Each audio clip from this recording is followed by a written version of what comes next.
మనతో పాటు బీసీ ప్రజా సమితి స్టేట్ ప్రెసిడెంట్ నిమ్మల వీరన్న ఉన్నారు. బీసీలకు సంబంధించి తీన్మార్ మల్లన్న బీసీల కోసం కొట్లాడుతున్న బీసీల సీఎం కావాలని అంటున్నారు. సో దాని మీద మరి వీరి స్పందన ఏందని తెలుసుకునే ప్రయత్నం చేద్దాం. నమస్తే అన్న. అన్న నమస్తేనే. ఎట్లా చూస్తారు తీన్మార్ మల్లన్న సస్పెండ్ చేసిరు, బీసీల కోసం కొట్లాడుతా అంటున్నాడు, మద్దతు ఇస్తారా ఒక బీసీ నాయకుడిగా? ఇప్పుడు మద్దతు కాదు, అదొక డ్రామా. అది ఒక డ్రామా ఆడుతున్నారు వాళ్ళు. ఇవాళ రేవంత్ రెడ్డి వచ్చిన తర్వాత అనేక మంది విద్యార్థులు చనిపోయారు. 57-58 మంది విద్యార్థులు చనిపోతే ఒక్కనాడు ఆ విద్యార్థుల తల్లిదండ్రులు కానీ ఎందుకు చనిపోతా ఉన్నారు దాని మీద ఒక ఎంక్వైరీ కమిటీ లేదు. అసలు ఎందుకు చనిపోయారు, హాస్టల్లో ఎందుకు విద్యార్థులు చనిపోతా ఉన్నారు, బీసీ హాస్టల్లో, గురుకులాలల్లో, స్కూళ్ళల్లో, గవర్నమెంట్ స్కూళ్ళల్లో, అంటే గవర్నమెంట్ సంబంధించిన విద్యా వ్యవస్థలలో పిల్లలను పిట్టల్లా రాలిపోతుంటే ఏనాడు మాట్లాడినటువంటి ఈ మల్లన్న ఇవి అలియాసు మన మిత్రుడు కానీ ఏమంటాడు, ఇవాళ బీసీ వాదం నేను వచ్చిన తర్వాతనే బీసీ వాదం బలపడ్డది. ఆర్ కృష్ణయ్య గారు మాత్రం విద్యార్థి సమస్యల కోసం మాట్లాడిండు. హాస్టల్ ఫీజు రియంబర్స్మెంట్ నిన్నటి సంగతి చెప్తా ఉన్నా, విద్యార్థుల సమస్యల మీద మాట్లాడిండు. స్కాలర్షిప్లు అంటాడు. ఆర్ కృష్ణయ్య అంటే స్కాలర్షిప్లు కాదు, విద్యా విధానము. ఓకే, దాంతోపాటు విద్యా, ఉద్యోగ, ఆర్థిక, రాజకీయ ఎజెండాతోనే ఇవాళ ఆర్ కృష్ణ గారు బలమైన ఉద్యమం నిర్మించాడు. కానీ ఆర్ కృష్ణ గారు ఎవరినైనా పార్టీలకు అతీతంగా ఉద్యమాన్ని బలపరచడానికి పార్టీలకు అతీతంగా ఆయన ఆహ్వానిస్తుడు, చిన్నోళ్ళ నుంచి మొదలుకుంటే ఎవరినైనా. కానీ ఇవాళ మన మిత్రుడు వచ్చి ఏమంటాడు, బీసీ వాదాన్ని ఈ నెల రోజులే రాజకీయాన్ని నేను చూసుకుంటా అంటాడు. రాజకీయం నువ్వు చూసుకునేది ఆల్రెడీ బహుజన్ సమాజ్ పార్టీ ఉంది, బీసీల పార్టీలు ఉన్నవి, బీసీల సంఘాలు ఉన్నవి, ఎన్నో పార్టీలల్లో బీసీ మంత్రులు ఉన్నారు. దేవేంద్ర గౌడ్ లాంటి వాళ్ళు చాలా మంది, పెద్ద పెద్ద కాసాని జ్ఞానేశ్వర లాంటి ఎంతోమంది చేసినటువంటి చరిత్ర ఇవాళ వాళ్ళు చేయడం మూలన కొంత బీసీలు 70 సంవత్సరాల తర్వాత బలపడ్డది. కాబట్టి నేనేమంటున్నా, ఇవాళ నువ్వు మల్లన్న రాజకీయాలు చేయాలనంటే నువ్వు సాటుంగా రేవంత్ రెడ్డితోని ఏం మాట్లాడుతున్నావు, కాంగ్రెస్ ఎజెండాను ఏం మోస్తున్నావు, నువ్వు రేవంత్ రెడ్డికి సంబంధించినటువంటి ఆ రాజకీయ ఎజెండాను ఇవాళ బీసీల మీద రుద్దుతా ఉన్నావు. ఎలక్షన్ ఎజెండా ఏంది, దీని బీసీలు రాజకీయంగా బీజేపీ చేస్తున్నది కదా. బీసీల మంత్రిని, ముఖ్యమంత్రిని వాళ్ళ ఎజెండానే ఉంది. ఇలా నువ్వు చేసేది ఏముంది కొత్తగా? జాతీయ పార్టీ ఇవాళ ప్రధానమంత్రి ఉన్నటువంటి పార్టీనే ఇవాళ తెలుగు రాష్ట్ర తెలంగాణను బీసీ ముఖ్యమంత్రి అని ఎప్పుడో ప్రకటించారు. ఇవాళ నువ్వు కొత్తగా చెప్పేది ఏంటంటున్నా, నువ్వేమైనా పొలిటికల్ లీడర్వా, నువ్వేమైనా పొలిటికల్ పార్టీ ఎస్టాబ్లిషన్ ఉందా? నీ పార్టీని తీసుకుపోయి బీజేపీలో జాయిన్ చేసినావు, నీ పార్టీని తీసుకుపోయి కాంగ్రెస్లో జాయిన్ చేసుకున్నావు, పార్టీ పెట్టినావు ఆల్రెడీ, ఇంకా కొత్త పార్టీ పెట్టే అవకాశం ఏముంది? కాబట్టి సంచార జాతులు అనే పదమే లేదాడా. ఇవాళ ఈ 1949 నుంచి ఈ డిఎన్టీల కమిషన్లు ఎన్నో ఉంటుంది, సంచార జాతులు ఉండరు. అలా ఇవాళ తీర్మార్ మల్లన్న పట్టభద్రులే సంబంధించి ఎమ్మెల్సీ అయినాడు. ఆయన ఏమంటున్నాడు, నువ్వు అయిందేమో పట్టభద్రుడు, విద్యావంతులు నీకు ఓటేస్తే అయ్యి నువ్వు ఇవాళ ఏమంటున్నావు, ఒక బీసీ వాదం అని పేరుతోని నీ కులం మీటింగ్లో పోయి మాట్లాడుకుంటున్నావు. నువ్వు బీసీల వాదం చెప్తూ నీ కుల సమస్యల కులంలో పోయి నేను ఈ రకంగా రాజకీయం చేస్తానని చెప్పి నువ్వు మాట్లాడుకున్నావు. అర్థం కావట్లేదా నువ్వు నీ నిజ స్వరూపం ఏందో? కాబట్టి తీర్మార్ మల్లన్న విద్యావంతులనే మోసం చేసిండు. ఫస్ట్ మోసం చేసింది విద్యావంతులనే. ఎందుకు మోసం చేసిండు అని అంటే ఆయన ఎస్సీలు ఉన్నారు, ఎస్టీలు ఉన్నారు, సర్వజనులు ఉన్నారు, సంచార జాతులు ఉన్నారు. ఒక్క మాట లేదు. నువ్వు ఇవాళ చనిపోయిన విద్యార్థుల గురించి మాట్లాడుతలేవు. మహిళల హాస్టల్లో ఎన్నో మహిళా హాస్టల్లో అనారోగ్యం ఉన్నది. ఏ విద్యార్థిని నువ్వు మందలిచ్చినట్టు దాఖలాలు లేవు. ఏ హాస్టల్లో పోయి ఇంకా బీఆర్ఎస్ పార్టీ అయినా పోయి హాస్టల్ల విద్యార్థి సంఘాలు, యువజన సంఘాలు, ఆ లోకల్ ఉన్నటువంటి ఎంపీటీసీలు, స్థానికలు ఉన్నటువంటి సర్పంచ్లు కూడా పోయి వాళ్ళు మందలిచ్చి పిల్లల చుట్టూ తిరిగి సమస్యల గురించి రేవంత్ రెడ్డిని ప్రశ్నిస్తున్నారు. కానీ నువ్వేం పెట్టు, ఓన్లీ బీసీ వాదాన్ని అంటగట్టుకొని ఎమ్మెల్సీ అయిన తర్వాత నువ్వు బీసీ వాదంలోకి నువ్వు వచ్చినావు. బీసీ వాదంలో ఎప్పుడు వచ్చినావు నువ్వు మన్న బీసీ వాదంకి వచ్చి నేను రాజకీయం అని చెప్తున్నా, నేను చెప్తా అంటున్నావు. బీసీలు ముఖ్యమంత్రి కావాలని కోరుకున్న వాళ్ళ దాంట్లో నేను మొదటి వరుసలో ఉంటా అంటున్నాడు. నువ్వు ఆల్రెడీ మొదటి వరుస చాలా మంది ఉన్నారు. ఇలా నువ్వు కొత్త బిచ్చిగా లెక్కొచ్చి మాట్లాడుతున్నావు బీసీల వాదాన్ని. బీసీల వాదం ఎప్పటి నుంచో ఉన్నది, ఇప్పటి నుంచి కాదు. బీసీల మూవ్మెంట్ మండల కమిషన్ నుంచి మొదలుకొని ఎప్పటి నుంచో అమలైంది. వీపీ సింగ్ అమలు చేసిండు. ఎంత కులాలకు అతీతంగా ఈ బీసీలు, ఇప్పుడు వీపీ సింగ్ గారు ఏమైనా బీసీనా, మండల కమిషన్ అమలు చేసిండు. అంటే బీసీల సమస్యలు పనిచేయాలన్నా, బీసీ సమస్యలు పరిష్కరించాలన్నా, బీసీలను ముఖ్యమంత్రి చేయాలన్నా బీజేపీ పార్టీ చేసింది కదా వేరే రాష్ట్రాలల్లో.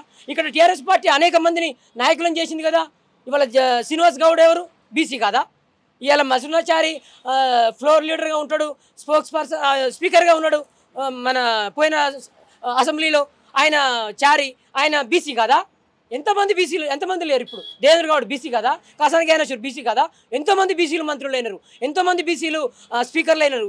ఎస్సీలు బడుగు బలైన వర్గాలు తెలంగాణ ఉద్యమం ఉంది. అంబేద్కర్ ఆలోచన విధానము, సాహు మహారాజు, పూలే, నారాయణ గురు, ఈ రామస్వామి నాయకత్వం దక్షిణాది రాష్ట్రాల్లో బలమైనటువంటి బీసీ వాదులు, బలమైనటువంటి బడుగు బలహీన వర్గాల వాదము ఎప్పటి నుంచో ఉన్నది. ఇవాళ కొత్తగా వచ్చింది ఏం లేదు. ఇప్పుడు ఇంకో విషయం చెప్తా ఉన్నా, బీసీ వాదం అంటా ఉండు. హాస్టల్లో పోయి ఎన్నడన్నా బీసీ విద్యార్థుల సమస్యలు పరిష్కరించినటువంటి చరిత్ర నీకుందా? ఏజెండా ఉందా? చనిపోయిన విద్యార్థుల మీద ఏమైనా ఏజెండా ప్రకటించినవా? ఎందుకు చనిపోయారు, ఏమైంది, అసలు అది కనుమరుగు అంటే రేవంత్ రెడ్డి సంక్షేమ పథకాలు ఎన్నికల్లో ఇచ్చిన వాగ్దానాలను కనుమరుగు చేయడానికి నువ్వు ఇవాళ బీసీ వాదం అంటున్నావు. సంక్షేమ పథకాల్లో వాటా బడుగు బలహీన వర్గాలకు లేదా? 2500 మహిళలకు బీసీలు లేరా? మహిళ బిడ్డలకు రావద్దా? వికలాంగులకు 4000 ఇస్తున్నాను ఓట్లు వేయించుకొని 6000 ఇస్తున్నాను ఓట్లు వేయించుకొని మోసం చేసినటువంటి ఇవాళ కాంగ్రెస్ పార్టీని వికలాంగులను మోసం చేస్తే బీసీల వికలాంగులు లేరా అంటున్నా నేను. విద్యార్థినీలకు స్కూటీలు ఇస్తున్నాడు, ఎంతమంది బీసీ విద్యార్థినీలు లేరు? నిరుద్యోగ భృతి ఇస్తున్నాడు, ఎంతమంది బీసీ నిరుద్యోగ భృతి? అసలు సమస్య బీసీలకు రావాల్సిన వాటా గురించి మాట్లాడతలేవు కదా. ముఖ్యమంత్రి ఒక్కలైతావు, ముఖ్యమంత్రి ఎవరో ఒక్కలైతారు. మరి మా సంక్షేమ పథకాల్లో వాటా, మా బడ్జెట్లో వాటా, దాని గురించి మాట్లాడతలేవు కదా. సంచార జాతులకు సంబంధించినటువంటి సపరేట్ రిజర్వేషన్ల మీద ఒక్క మాట లేదు కదా. సంచార జాతులకు సంబంధించినటువంటి ఆ యొక్క ఎంబీసీ కార్పొరేషన్ కులాల మంత్రిత్వ శాఖ మీద ఇప్పటికీ నువ్వు ప్రత్యక్షంగా పోరాటం చేసింది చరిత్ర ఎక్కడుంది నీకు? బీసీ నాయకుని ఎట్లయితావు నువ్వు బీసీఐ నీ ఎజెండా సపరేట్ ఉంది. నీ టీవీ ఛానల్, నీకో పార్టీ, నీకో ఆఫీసు, నీదొక రాజకీయము, నీదొక ఎజెండా, అంతమటుకే.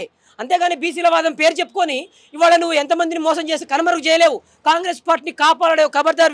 మళ్ళీ మీకు చెప్తా ఉన్నా, నీకు చింతపండు నవీన్ గారు, మీరు అర్థం చేసుకోవాలి. ఒక గట్టిగా చెప్తా ఉన్నా ఈ సందర్భంగా ఏంటంటే, నువ్వు హుజూర్నగర్లో పోటీ చేయడానికి నీ పక్కన కూర్చున్నటువంటి చెరుకు సుధాకర్ గారు తెచ్చినటువంటి ఆయన ఎక్కడికి పోయింది? బీసీ కదా.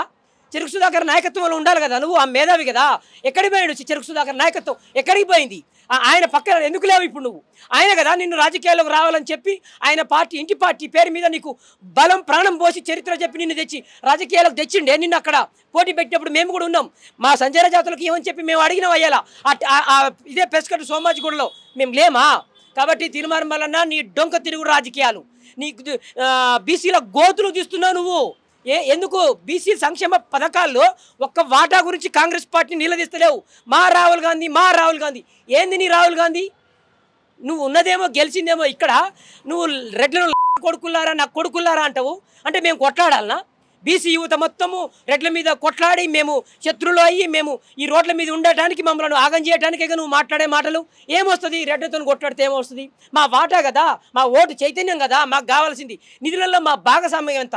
ఇవాళ కాంగ్రెస్ పార్టీ సంక్షేమ పథకాల పేరుతోని ఎన్నో కాంట్రాక్టులు చేస్తూ ఉంది. దాంట్లో వీళ్ళు మాకు నిధులు ఇస్తున్నారు కదా. ఏమైంది? మా వాటా ఏమైంది? బీసీల వాటా ఏమైంది? సంక్షేమ పథకాలకు సంబంధించిన దాంట్లో మా వాటా ఏమైంది? ఇవాళ మాకు బీసీలకు రావాల్సిన బడ్జెట్లో వాటా ఎంత? ఈ బడ్జెట్లో వాటా మీద మాట్లాడవు. కేవలం ఒక్కరిద్దరు సంఘాలు పెట్టుకొని మీరు వాదమంటే బీసీ ప్రజలు మొత్తం ఏమైనా న్యాయం జరుగుతుందా? బీసీ సంక్షేమ పథకాల్లో భాగస్వామ్యం లేదే. మమ్మల్ని కాంగ్రెస్ పార్టీ మోసం చేసి అధికారంలో వచ్చి మీరు మీ నాయకులు మీరందరూ కలిసినంత మాత్రాన బీసీ వాదము మొత్తం మీకు ఓట్లేస్తారు అనుకుంటున్నా కాంగ్రెస్ పార్టీని? ఇవాళ కాంగ్రెస్ పార్టీ దేశాన్ని దోచుకున్నటువంటి పార్టీ. ఇప్పుడు నీకు పాట చెప్తా. కాంగ్రెసో బీజేపీ వాళ్ళు ఒక్క గూటిలోని పిట్టాలే, దేశాన్ని కొల్లాగొట్ట పుట్టినట్టి కారు చిచ్చులే, గాంధీ ఆశయాలు గంగల్లో గలిపేసి దొంగలుగా మారింది కాంగ్రెస్. మీరు కాదా గాంధీ ఆశయాలను గంగలో గలిపినటువంటి చరిత్ర మీది కదా. మరి గాడ్సే వారసులు గాంధీని చంపిరు. మీరు ఇంతకంటే రెండు పార్టీలతో అంటగాగిన, రెండు పార్టీలో జాయిన్ అయ్యి వచ్చినావు నువ్వు. బీసీల వాదం అని పేరు చెప్పి బీసీ సంక్షేమ పథకాల్లో భాగం లేకుండా మా హక్కుల గురించి మేము ఆల్రెడీ మోసపోయినాం, ఓట్లు వేసినాం. కేసీఆర్ హక్కుల కంటే, కేసీఆర్ ఇచ్చే పథకాలకు ఎక్కువ కంటే ఇవాళ ఆయన దళిత బంధు 10 లక్షలు ఇస్తా అంటే మీరు ఏం చెప్పిర్రు? అంబేద్కర్ అభయాస్తం పేరుతోని 12 లక్షలు అన్నావు. ఏమైంది అంటున్నా? బీసీలకు రావాలి కదా, ఈ 12 లక్షలలో భాగస్వామ్యం రావాలి కదా. పూలే సప్లాన్ అన్నాం 20,000 కోట్లు ఫస్ట్ అసెంబ్లీలో. ఏమైంది తీర్మానం వలన? దీని మీద కార్యాచరణ ఏదంటున్నా నేను. ఫస్ట్ అసెంబ్లీ సెషన్లో పూలే సప్లాన్ పేరుతోని 20,000 కోట్లు ఇవాళ 14 నెలలు దాటిపోయిందే. ఈ 14 నెలల తర్వాత ఏమైంది? ఈ బీసీలకు రావాల్సినటువంటి బడ్జెట్లో వాటా ఏమైంది? ఈ 20,000 2,000 కోట్ల బడ్జెట్ ఎక్కడ పోయింది? కాంగ్రెస్ వాగ్దానాలు ఏ చెత్తబుడ్డలో పోయినవి? పూలే బొమ్మను తెచ్చి అసెంబ్లీలో పెట్టమని మేము అడుగుతా ఉంటే ఒక్క మాట లేదే. కాబట్టి నువ్వు ఈ తీర్మానం కాంగ్రెస్ ఎజెండాలో ఉన్నావు. నువ్వు ఎంతకాలం ఎంత ఆటలు ఆడి నిలువెత్తు కింద తలకాయ కాలు పెట్టి పెట్టినా కాంగ్రెస్ పార్టీ ప్రజలను మోసం చేసిందనేది ప్రజలందరికీ అర్థమైంది. మహిళలు చీపురు పొరకలు తీసుకొని తరిమి కొడతారు. కాంగ్రెస్ పార్టీ ఈ స్థానిక సంస్థ ఎన్నికల్లో బీసీలను మోసం చేసింది, ఎస్సీ ఎస్టీ బడుగులమైన మోసం చేసింది, మహిళలను మోసం చేసింది, వికలాంగులను మోసం చేసింది, యువతను మోసం చేసింది. కవర్దారు తీర్మానం వలన నువ్వు కాంగ్రెస్ పార్టీని కాపాడలేవు. ఇది సవాల్ చేస్తున్నాను. కాపాడడానికి బీసీ నినాదం ఎత్తుకుంటున్నాను మీరు చెప్పేది అదే చెప్తా ఉన్నా నేను.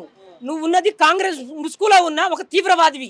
నువ్వు రెడ్లకు బీసీలకు పంచాయతీ పెట్టాలని చూస్తున్నావు. ఎస్సీ బడుగు బలహీన వర్గాలను సంక్షేమ వాటా లేదు. నువ్వు గెలిచింది ఎస్సీ ఎస్టీ విద్యార్థుల ఓట్ల బహుజనుల ఓట్లతో గెలిచి ఇవాళ రెడ్లు నా కొడుకులారంటున్నావంటే ఏంది ఈ చిత్రమైన వాదం? ఎవరిని డైవర్ట్ చేద్దామని నీ రాజకీయాలు, ఎవరిని పక్కదారి పట్టిద్దామని నీ రాజకీయాలు. కాబట్టి ప్రజలందరికీ తెలుసు నీ ఆటలు. అదే కాంగ్రెస్ పార్టీ మరి సస్పెండ్ చేసింది కదా తీర్మానం. ఇదంతా పిచ్చోళ్ళని చేసేది కాదు. ఇది ఎవరిని పిచ్చోళ్ళను?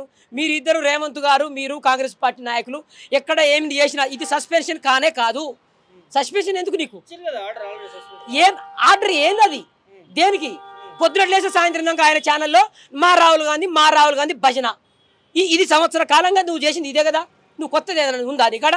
బీసీలను మా బీసీలు ఎవడు మీ బీసీలు? నువ్వు మాట్లాడితే బీసీలా? మొత్తం ప్రజలు మొత్తం మా సంక్షేమ పథకాల్లో మోసం చేస్తే బీసీలా? నీకు నేను మా సంచార జాతుల వాటాలే ఇవ్వకుంటే మీరు బీసీలం అవుతామా మేము మీతోని?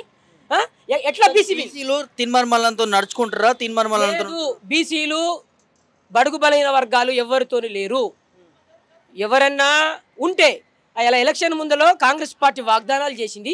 కేసీఆర్ ఇచ్చే సంక్షేమ పథకాల కంటే ఎక్కువ ఇస్తానని తొండి చేసి కాంగ్రెస్ పార్టీ గెలిచింది. మోసం చేస్తూ ఉంది. ఇప్పుడు ఆటి గురించి తీర్మానం మళ్ళీ పడితే నువ్వు బీసీ వాదం అవుతుంది. మా వాటా ఉంది కదా, బీసీ సంక్షేమ బడ్జెట్లో వాటా ఉంది కదా. ఎక్కడిది? ఏం అడిగినావు నువ్వు? ఏడా నీ టీవీ ఛానల్లో మాట్లాడే గొడవ అది ఒక ప్రజల చైతన్యం చేయటం అంటవా? నీ టీవీ ఛానల్లో నువ్వు సాటుగా పోయి ఇప్పుడు రారి నాతోని అని చెప్పి సాయంత్రం అర్ధ గంటలో పోయి నువ్వు అసెంబ్లీలో రేవంత్ రెడ్డి ఇంటికాడ కలిస్తే అది నువ్వు బీసీలో కొట్లాడుతున్నట్ట. ఇవాళ నాతో రారి బీసీలో నేను పోతున్నా ప్రభుత్వాన్ని కలుస్తా అంటే నువ్వు పోయి కలిస్తే ప్రజలు మొత్తం కలిసినట్టేనా?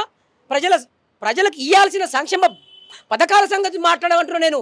నువ్వు బీసీలు తీర్మానం మరి ఏం చెప్తారు? ఇవాళ కాంగ్రెస్ పార్టీ మోసం మాయ మాటలు చెప్పి ఇచ్చినటువంటి వాగ్దానం గురించి తీర్మానం మాట్లాడతలేడు. అది కార్యాచరణ చేయమంటున్నా. బీసీ మహిళలకు ఎంత రావాలి? మా వాటా ఎంత? ఇవాళ 2,500కు బాకీపడ్డాడు. 14 నెలలుగా కాంగ్రెస్ పార్టీ రేవంత్ హైడ్రా ప్రభుత్వం. ఇది ఇండ్లను కూల్చే ప్రభుత్వం అంటున్నా నేను. ఇండ్లలో కూల్స్తే ఎక్కడ పోయిన మాట్లాడిండు? ఏ బడుగు బలహీన వర్గాల బీసీ బిడ్డల ఇండ్లను కూలగొడుతుంటే తీర్మానం వలన పోయి మాట్లాడిండు అంటున్నా. నువ్వు ఎక్కడ బీసీ వాదం ఏడ ఉంది? మా ఇండ్లు కూలగొడితేప్పుడు బీసీ వాదం లేదు. బడుగు బలహీన వర్గాలకు ఇండ్లు ఇచ్చేటప్పుడు బీసీ వాదం ఉండదు. బడుగు బలహీన వర్గాలకు మహిళలకు 2,500 ఇచ్చేటప్పుడు బీసీ వాదం ఉండదు. నిరుద్యోగులకు ఈ నిరుద్యోగ భృతి ఇవ్వకుంటే బీసీల వాదము తీర్మానం వలన ఫైట్ చేయడు. కార్యాచరణ లేదు.